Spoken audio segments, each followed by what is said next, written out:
Hello, my friend. How are you? Fabulous. How are you doing? I'm wonderful. Happy belated birthday. Oh, thank you. And you as well. We are both Aquariuses. And so we are now in the age of Aquarius. And so Dr. Yes. Sarah and I have been celebrating our birthdays. And so that's been fun. Yes, yes, indeed. So since we talked last time, we had an episode about trauma, and we discussed some of our experiences and some of our own history. We had some people reach out to us. Some people really identified with what we were talking about and some of the experiences that we had had, and then some people were a little bit confused and or felt like our experience of trauma didn't quite line up with theirs. And so I thought maybe we would talk today about like what are some of the aspects of trauma and what are some of the other types of trauma that you and I maybe don't have, but are definitely a player in this whole narrative and this whole game of trying to figure out your biology and your dopamine system and how that interacts with your self-perception and your weight and all of those things. Yeah, absolutely. So different types of trauma is sometimes hard to put into different categories, right? Now we Mhm. can do really big ones like physical trauma. So if Yeah. we grew up in a household where you might have been hit or physically abused or even seen someone else, right, experience that abuse, that is still triggering and traumatizing to the brain and can create those same factors as emotional trauma, right? Or Yeah. a emotional trauma, verbal abuse, anything in like that. Now, it does not necessarily have to be weight-based trauma Right. at the Right. beginning, which Right. I think confuses a lot of people because they're like, no, I was skinny and I was Yeah. outgoing and I was the Yeah. popular kid and I was totally fine. I'm like, yeah, but what happened to that point when you were 12 and that really Yeah. big thing happened? Yeah. Tell me about that, right? And they're like, oh yeah, I never talked to anyone about that because when I tried to, they ignored me, right? I went to my Yeah. mom and she did nothing about It it and said, perpetuated the cycle of shame and yeah. right, right. And so it kind of perpetuates and then it gets stuck in your brain and then you get stuck in this loop and then your body starts to try and protect itself, Hmm. right? Yeah. Sometimes that's in the form of protection because if I look a certain way, I might be not as appealing, right, to Yeah. be sexually abused or Yeah. traumatized. Or if I act a If certain I'm way, larger, I can, absorb more or I can fend off. I can even if it's adipose increasing, you're also increasing your muscle mass as well. mhm, mhm, So you can absolutely. kind of sustain that a little bit, not Yes. easier, but But all of those, I mean, it's hard mhm. because a lot of this too, we try to think through, and Mhm. sometimes we're not aware of how our brain actually connects and makes those Yeah. connections, and it's Yeah. not as easy to understand as reading a Yeah. book, right? Because you Right. wish it was, and you're like, hey, it's Right. totally fine. It Right. makes sense. Right. ABC. And Um, sometimes our brain does thing that isn't necessarily rational, but right. it's our brain's way of protecting us, even if it doesn't, so it's hard to unravel if it's Mhm. not totally black and white, and sometimes it's not. Right. So yeah. Absolutely. And then if we feel like we have been put in a situation of violence, right? Mhm. Or emotional abuse or whatever that trauma was, and we Mhm. never actually processed it Yep. appropriately, it's still Yep. stuck in there. And sometimes the brain can feel stuck now in that adrenal kind of Yeah. surge of cortisol of that fight or flight of Yeah. or freeze, right? Of should I actually be doing something? Oh my gosh, I'm just freaking out and I will run away instead of deal Yeah. with it, or I won't Yeah. do anything, and if I just stay here, the issue will Yeah. go away, right? Like Yeah. I won't be Yeah. seen. And that we know because we talked about a little bit earlier how that release of cortisol can Yeah. cause a lot of metabolic disturbances and dysfunction as well. So that Absolutely. also plays into it. If we don't feel safe enough sometimes to improve ourselves, whether that's improving our cardiovascular, right? Like I'm going to start using the stairs instead of the elevators or Right. whatever. If we don't feel safe enough, our body also will not let us kind of do Yeah. things because it's a protective Yeah. mechanism, Yeah. which is also very confusing because you're like, well, Yeah. I'm safe now. Like I Yeah. should be able to do this. And I'm Yeah. like, Yeah. yeah, but your brain doesn't understand Yeah. that, or your Yeah. adrenals don't understand that, or we've never processed that trauma Yeah. appropriately. Yeah. So this is a very confusing and multifactorial issue Yeah. that no one is going to have the exact same trauma and no one is going to deal with it the exact same way. But I think bringing up this issue, right, Yeah. Dr. Sarah, is enlightening to a lot of people. And some Yeah. people have never even thought Yeah. how the trauma could be affecting their current health status, right? Yeah. So let's back up and delve into that a little bit deeper.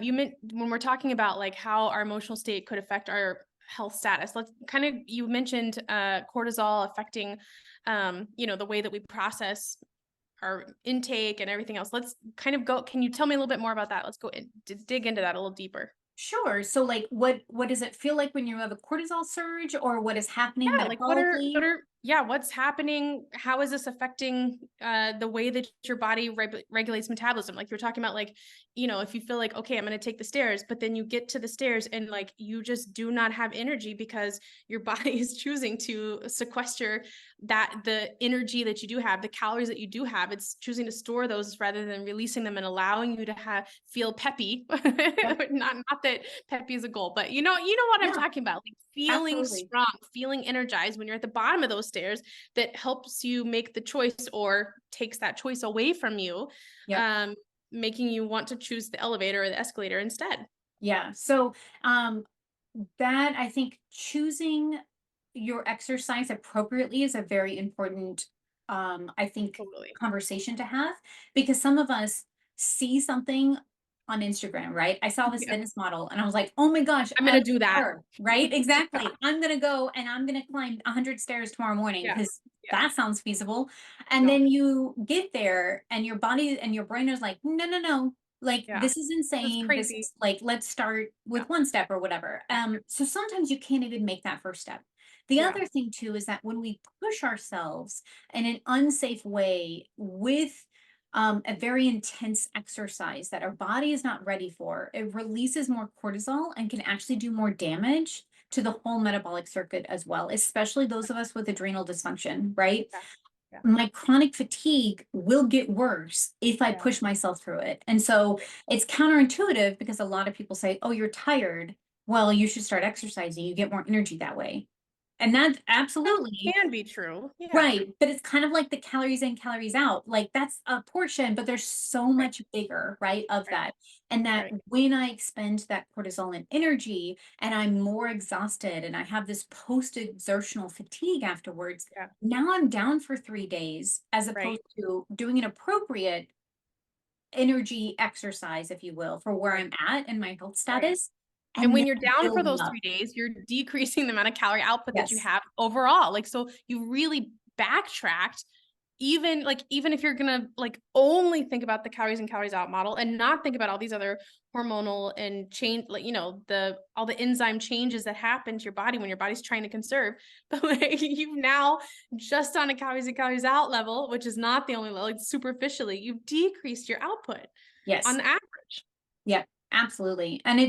Uh, and then you get frustrated because you're Yeah. like, well, I started the exercise because I wanted to feel better, but now I'm Right. for work, and you take a step back, Worse. right? Yeah.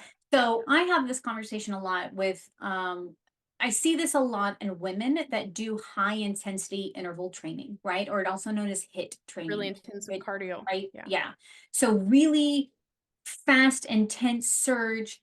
With that comes that cortisol release, right? And a huge source of adrenaline. And you make it through, but then you're crashing afters, Yeah. right? Um, and then I talk to them a lot about you're gonna get more bang for your buck if you actually pull it back.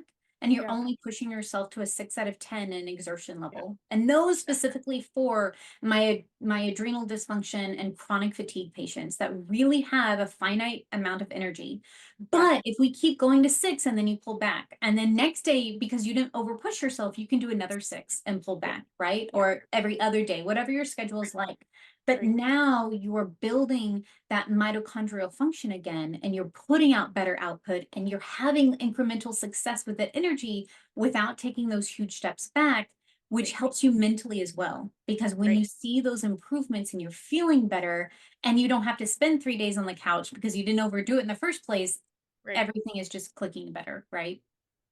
And this whole entire conversation about like going to 6 instead of high intensity, you actually see this in the athletic literature for, pro athletes talking about zone 2 training, because Yes, that's how you get your mitochondrial proliferation and efficiency, is through zone 2 training. And zone 2 training is not intense. right. It's long and slow and just Frustratingly barely. slow. Exactly. I mean, it is barely exercise Yeah. in some ways, like going out for a brisk walk, for example. So Yes. yeah. I hit zone 2 when I do that brisk walk, right? So like my warm up, I might be like, oh, I'm warming up, Yeah. whatever. And so Yeah. when we talk about these zones, and I'm learning this more now that I've gotten myself a fitness watch and we're trying to Yeah. train, right, for this Yeah. marathon. Yeah. And this zone 2 training, I've been reading more about because it's better. Yeah. I'm not running at all. And I'm like, Yeah. this is Exactly. frustrating. Exactly. Because how could I possibly Yeah. learn But and that's where train you to run? build your aerobic capacity. Yeah. Yes, and so it is truly, I'm having to take my own things and say, step back, you have to Yeah. build up that cardiovascular Yeah. function, right? Yeah. So because I've lost it since we have not been hiking, but we're gonna Yeah. get it back. No, but I think there's a lot of lessons in that about stress. And like we Yes. often think that we go balls to the walls. And you know me, I am particularly bad at this, especially with my job. That if we go balls to the wall, then like we're gonna achieve more. But the reality is that if you if you hold it back a little bit and you do something less intense, you're going to have a longer longevity in whatever that activity is. Right. And you're going to build anyway. So yeah.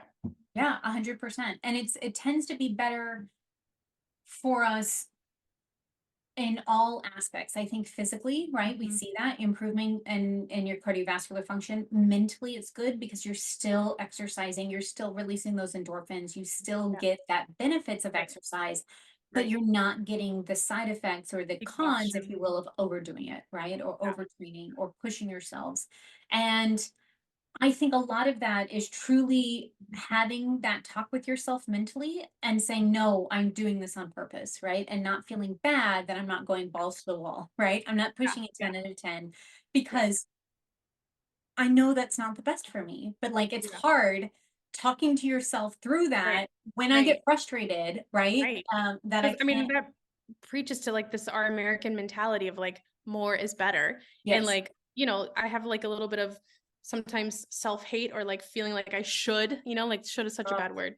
yes. Uh but like I should be doing more or I could, like, and so we kind of hate on ourselves and don't give us credit or recognize the benefit that it is, to go at that slower pace and have things less intense but be in it for the long haul. Yep. Absolutely.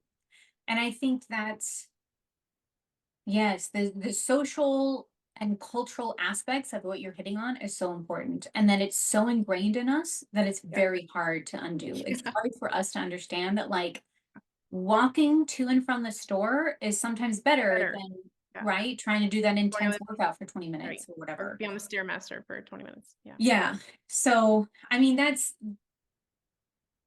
yeah, that's where it's at. That's the nail on the head. Just go a little bit slower and stuff. But I think also being aware of everything that could be playing into our current health status, and that kind of brings us back to the whole trauma Yeah. of things is also important, right? Because some of us don't know I have a hormonal dysfunction. Oh my gosh, that's what's keeping me from being Yeah. at my optimal health. Or I have mitochondrial dysfunction Right. because I've Right. been yo-yo dieting for the last Right. decades of my life Right. or whatever, right? Yo-yo dieting and even yo-yo exercising. I either do Yep. nothing or I'm like on that freaking Stairmaster again, balls to the wall. Yep. Yep. Absolutely.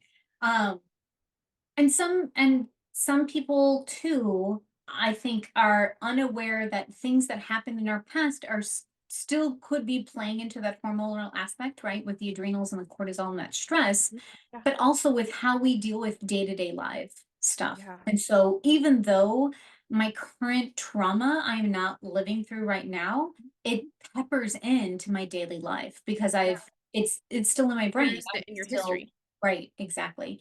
So it does come in, um, it comes into play. I mean, I have a patient and unfortunately she's gone through a really hard divorce and that was really hard.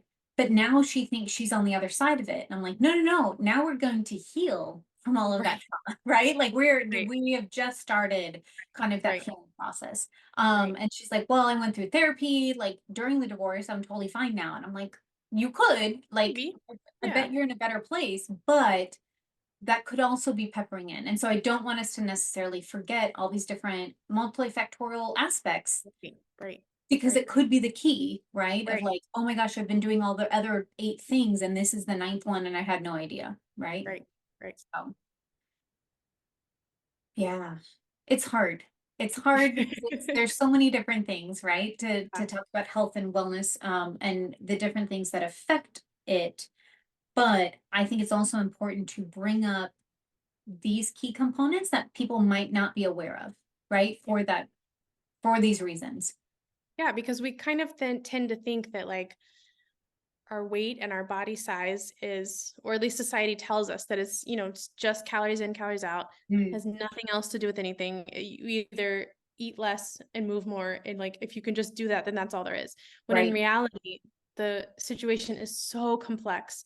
And the way that our body processes the calories that we do intake has to do with all of this trauma history, has to do with the way our body decides to partition. Do we store this? Do we save it? Do we feed our cortisol? Do we not? Do we take care of our Mhm. adrenals? Do we not? Are we getting enough sleep? Are we using this to process, to repair our tissues and repair our mind and help, or do we sequester it because we're always in panic mode?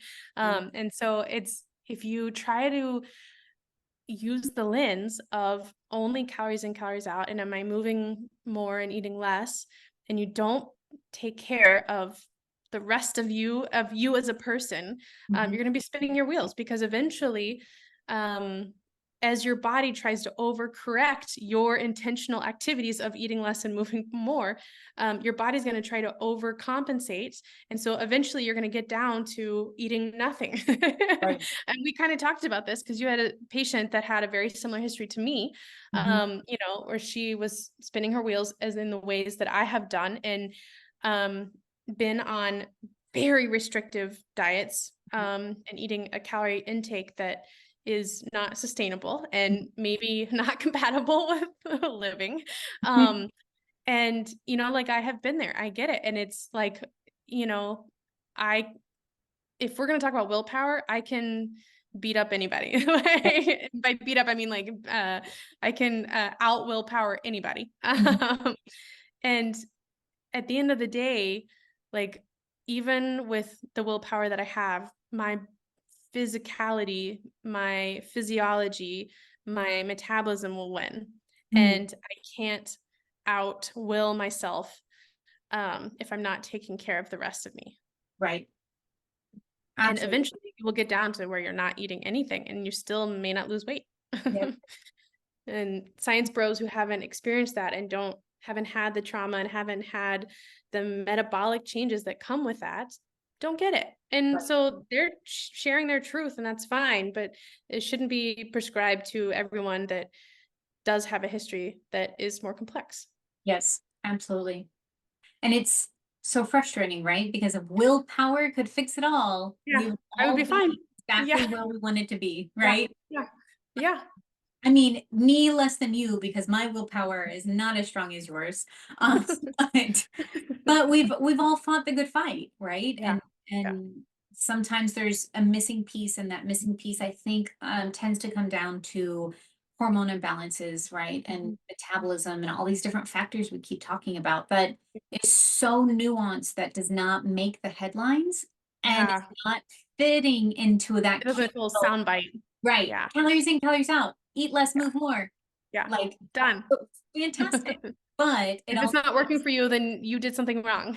right, right. But I think the longer headline would be, yeah, eat less processed foods, right? Yeah, And sure. sugary foods and high fructose corn syrup.